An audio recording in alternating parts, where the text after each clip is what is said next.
បន្ទាប់ពីកិច្ចប្រជុំ GBC នៅក្នុងប្រទេសថៃកាលពីថ្ងៃទី22 ខែតុលា ឆ្នាំ2025បានបញ្ចប់ទ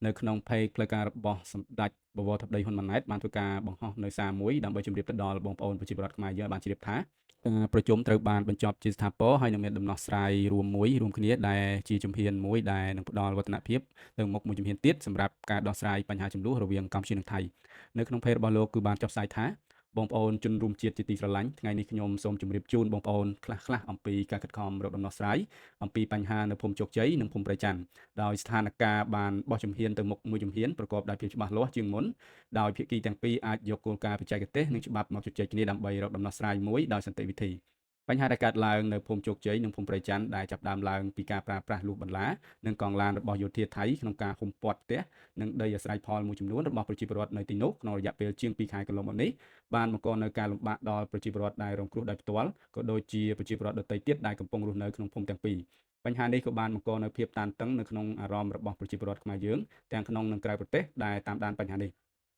គោលដៅរបស់រាជរដ្ឋាភិបាលតាំងពីដំបូងគឺធ្វើយ៉ាងណាដើម្បីទប់ស្ថានភាពដែលកើតមានកុំឲ្យរីករាលដាលដែលនាំឲ្យប៉ះពាល់ដល់ប្រជាពលរដ្ឋកាន់តែច្រើននិងកាន់តែមានកម្រិតធ្ងន់ធ្ងរក៏ដូចជារកវិធីគ្រប់បែបយ៉ាងដើម្បីដោះស្រាយនៅនឹងកន្លែងឲ្យបានឆាប់ជាទីបំផុតដើម្បីសម្រេចគោលដៅទាំងនេះរាជរដ្ឋាភិបាលបានប្រកាន់យកនៅអភិក្រមក្នុងការខិតខំដោះស្រាយដោយភាពអត់ធ្មត់និងការប្រើប្រាស់មធ្យោបាយសន្តិភាពក្នុងការស្វែងរកដំណោះស្រាយព្រោះការប្រើប្រាស់មធ្យោបាយហិង្សាណាមួយមិនត្រឹមតែមិនអាចរកដំណោះស្រាយបាននោះទេប៉ុន្តែអាចនាំដល់ការពង្រីកភូមិសាស្ត្រចំនួននិងបង្កផលប៉ះពាល់ដល់ប្រជាពលរដ្ឋកាន់តែច្រើននិងកាន់តែធ្ងន់ធ្ងរក៏ដូចជាបង្កការលំបាកនៅក្នុងការស្វែងរកដំណោះស្រាយបញ្ចប់បញ្ហាឲ្យបានឆាប់ខ្ញុំយល់ពីអារម្មណ៍របស់បងប្អូនប្រជាពលរដ្ឋដោយវិធីសាស្ត្រត្រជាក់ដែលរាជរដ្ឋាភិបាលបានប្រកាន់យកនៅក្នុងពេលកន្លងមកពេលខ្លះមិនអាចទទួលយកបាននៅលទ្ធផលដែលយើងចង់បានភ្លាមៗខណៈដែលការស្វែងរកដំណោះស្រាយហាក់ដូចជាគ្មានលទ្ធផលឲ្យសកម្មភាពជាក់ស្ដែងនៅទីនោះកាន់តែធ្ងន់ធ្ងរទ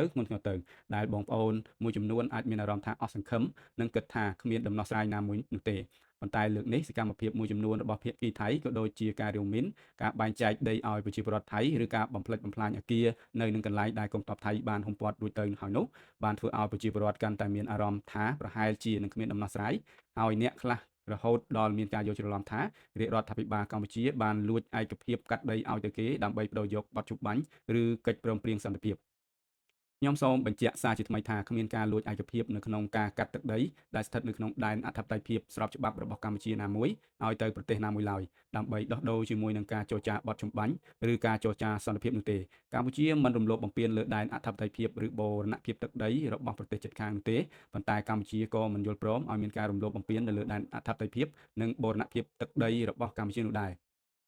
បញ្ហាព្រំដែនគឺជាបញ្ហាដែលមានភាពស្មុគស្មាញដែលបានបន្សល់ទុករាប់រយឆ្នាំ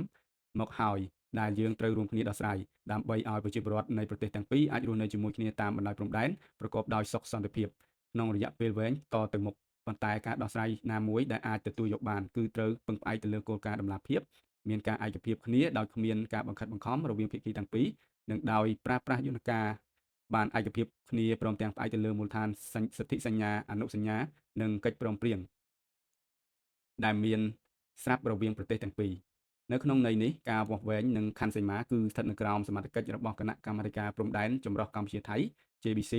ហើយដែលត្រូវបានដោះស្រាយដោយសន្តិវិធីស្របតាមសន្ធិសញ្ញាអនុសញ្ញានិងកិច្ចព្រមព្រៀងដែលមានស្រាប់រវាងប្រទេសទាំងពីរកម្ពុជាថៃ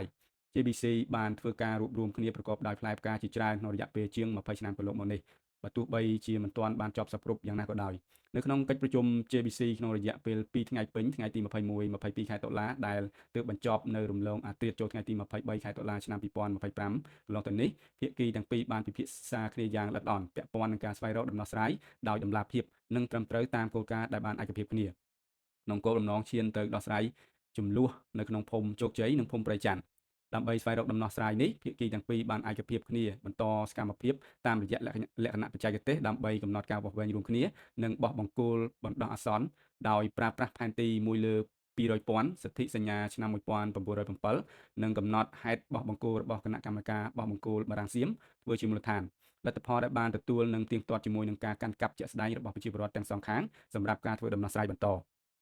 មានតែវិធីសាស្ត្រនេះទេទើបភាគីទាំងពីរអាចឈានទៅរកដំណោះស្រាយមួយដែលត្រឹមត្រូវសម្រាប់រយៈពេលវែង និងជួយឲ្យបញ្ហាដែលកើតមាននៅភូមិជោគជ័យនិងភូមិព្រៃច័ន្ទអាចដោះស្រាយបានបញ្ចប់ ហើយប្រជាពលរដ្ឋអាចរស់នៅប្រកបរបរចិញ្ចឹមជីវិតប្រកបឡើងវិញបានជៀសវាងនៅការអូសបន្លាយបញ្ហាអាចបន្តរហូតដល់រយៈពេលវែងខាងមុខបាទនេះគឺជាអ្វីដែលផេកផ្លូវការរបស់សម្ដេចបវរធិបតីហ៊ុនម៉ាណែតបានធ្វើការ